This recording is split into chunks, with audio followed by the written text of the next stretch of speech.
Hi, you guys. It's me, and it's Monday, May 11th. And I just wanted to go through the slides with you guys and let you know what I'm thinking. So, I just published these in week 5. Again, it's May 11th. I'm calling it week 5. We have 7 weeks of distance learning, but week 1 was only 2 days. So, some teachers might not be calling it that.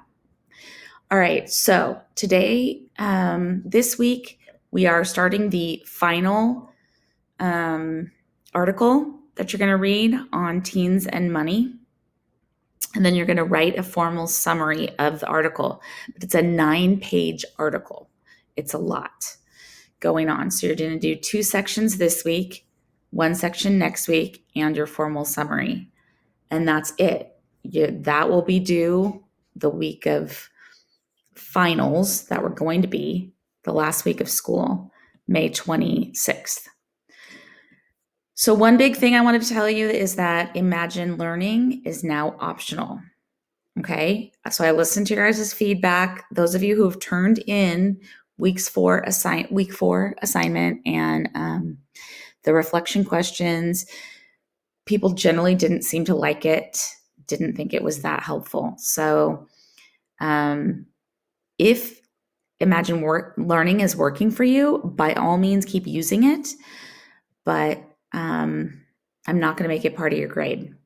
Okay. So don't worry about Imagine Learning anymore. If you like it, keep using it. If you don't, it's okay. So in Google Classroom, week 5, instructions and workbook assignment. So the first page is page 124 of the assignment. 124 in the workbook. It's slide 3.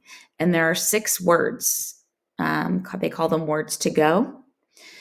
I really just cut and paste all these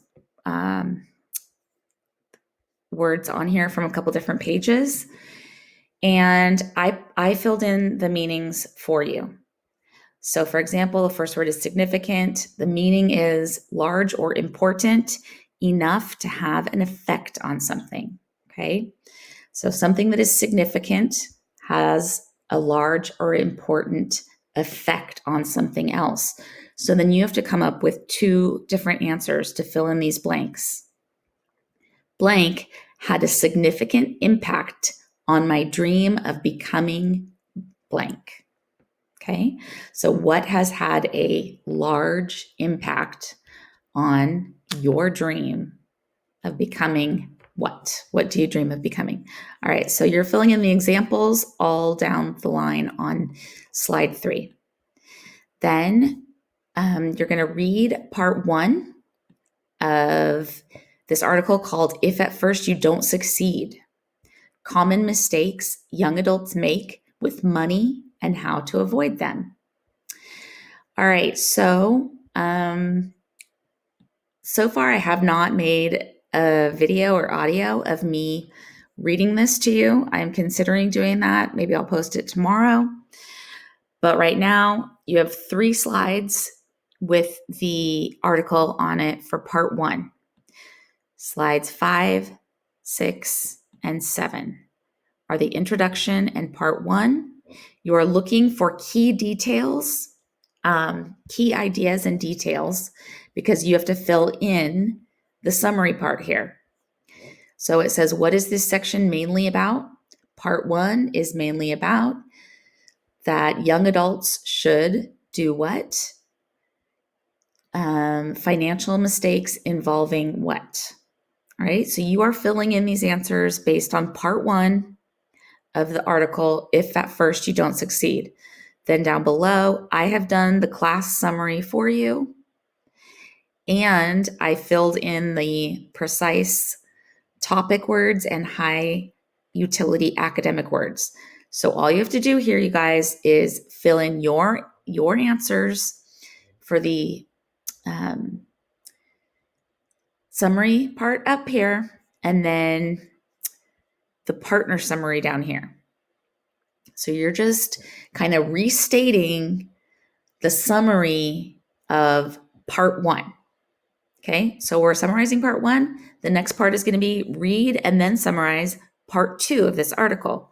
So slides 8, 9, and 10 are part 2 of this article entitled If at First You Don't Succeed. We're doing the same exact thing, the section shrink. On slide 11, you have to fill in the summary here. What is this section, section 2, mainly about? It's about budgeting, it says here on the notes, budgeting and long-term what? All right, so you're answering that from part 2, filling this in the best you can with your answers from part 2. I have filled in what they suggested for the class summary, and then you're going to do your own summary, trying to restate the most important parts from part 2 of the article.